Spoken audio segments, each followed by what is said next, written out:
If you've recently visited Amsterdam, you might have noticed this unique floating hotel. Join us as we experience New Year's Eve from the letter E suite atop the Botel. Let's go. Checking in was straightforward. The process starts at a self-service kiosk, but we needed to visit the front desk to collect our key card and to pay a deposit for the remote controls for our loft.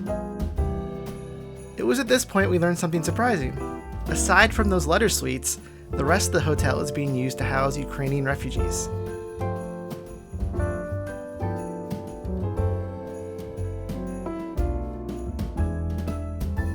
To reach the letter lofts, you take the elevator to the top deck.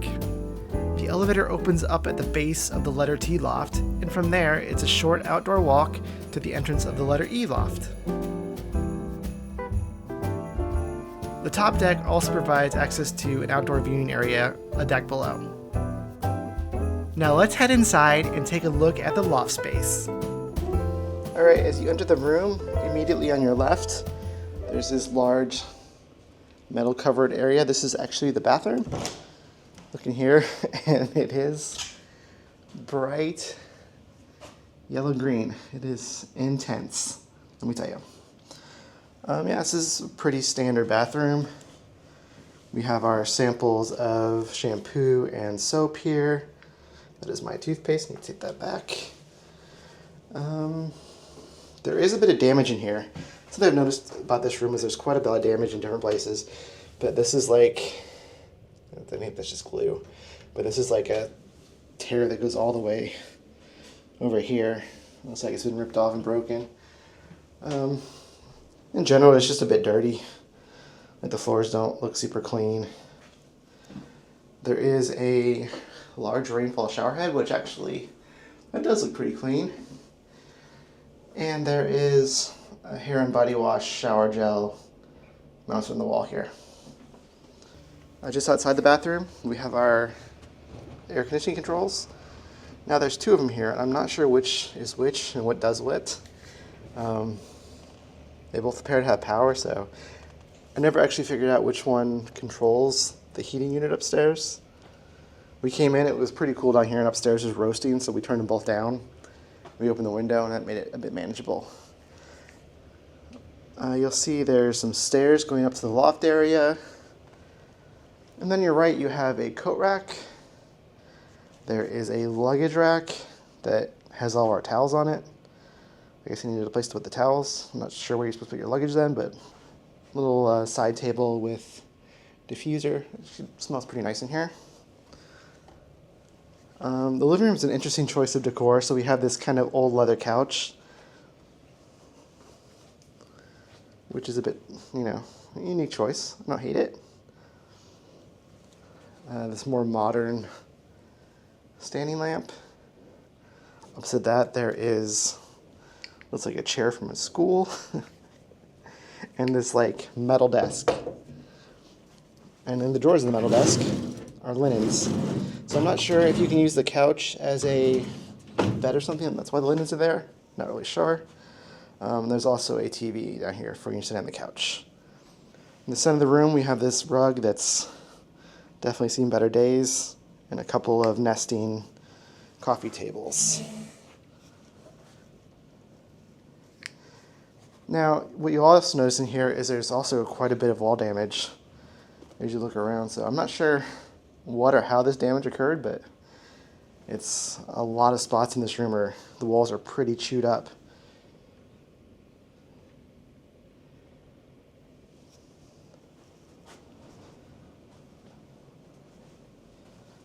It's especially bad on this side. It looks like something was potentially mounted here before.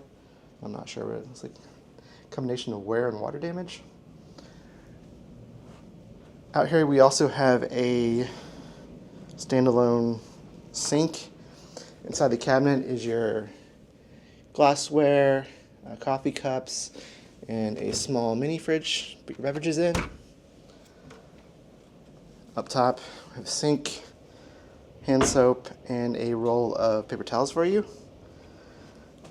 Next to that, there's another kind of side table here that has your tea kettle, an espresso machine, and a container of Nespresso pods as well as some simple tea packets there. Down here you have the wraparound windows. And there are curtains that wrap around to close all these off so you can have privacy.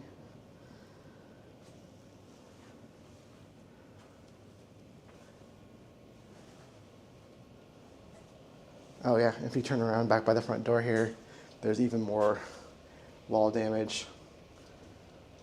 Looks like this one here was caused by the bathroom door. When it opens, looks like it hits that. Yeah, that's not great.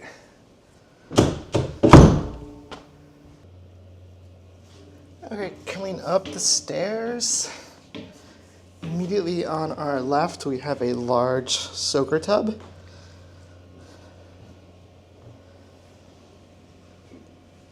Looks like there's some damage where the hand wand mount used to be, and right above the tub is a window. There's quite a bit of damage along the surfaces here as well. Doesn't look very nice. And some instructions if you can't figure out how to open and close the tub plug. Up here you also find some little sample size shampoos and body soaps.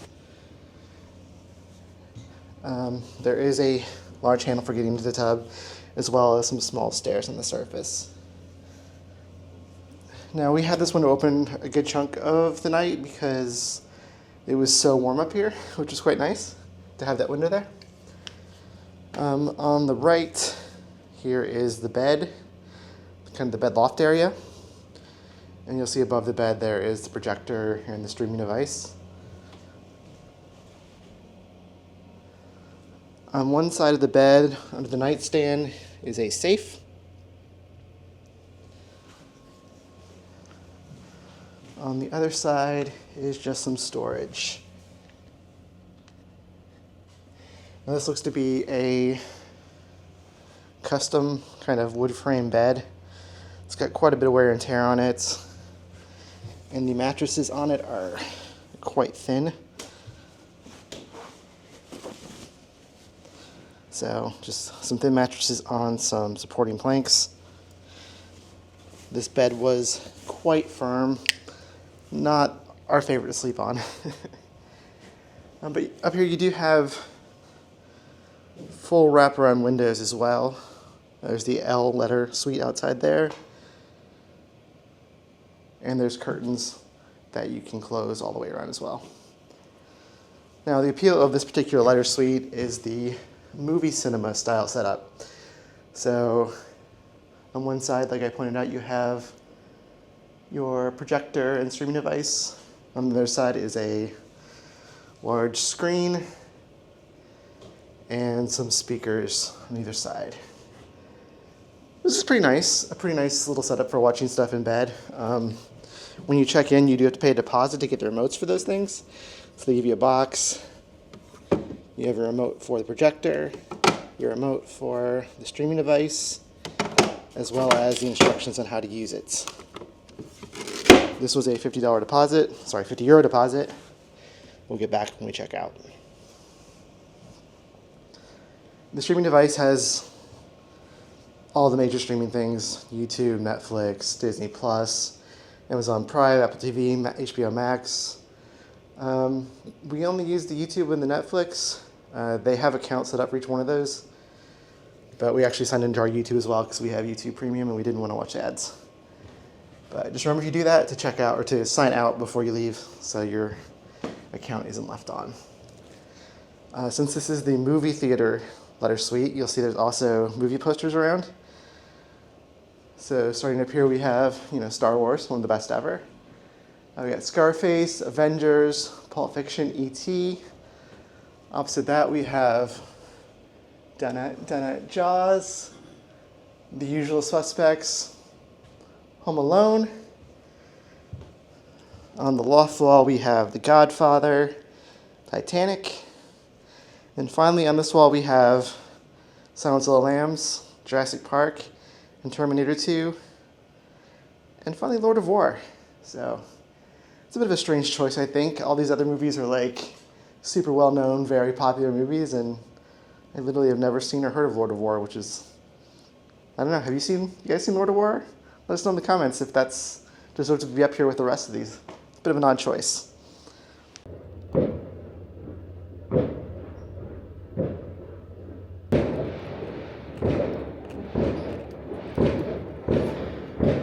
At midnight, we went out onto the main deck to watch the fireworks. Happy New Year! Halukik New Year!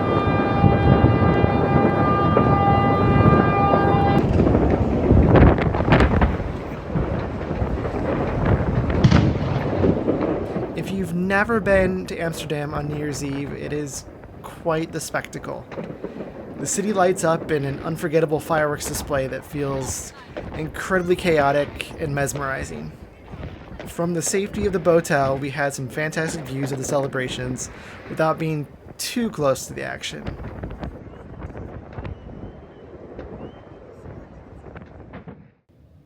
The Botel is advertised as a 3-star accommodation. By booking early and directly through their website, we saved around €300, bringing our 2-night non-refundable stay, which included breakfast, to €460. Note that there is a minimum 2-night stay requirements. Was it worth this price tag? We really didn't think so. While the location and concept were unique, the overall vibes during our stay felt just a little bit off. With the hotel primarily housing Ukrainian refugees, we sometimes felt like outsiders in the common areas, as though we were intruding into their space. Ultimately, this stay was an interesting experience, but not quite what we expected. Due to the uncomfortable bed, the condition of the room, and just the overall atmosphere, we decided to cut our trip short and head home on the afternoon of our second day, foregoing our last night at the hotel. Will we be back? Maybe, in the future, if the hotel does some refurbishment to bring the rooms in line with the price point. But for now, we can't recommend a stay here.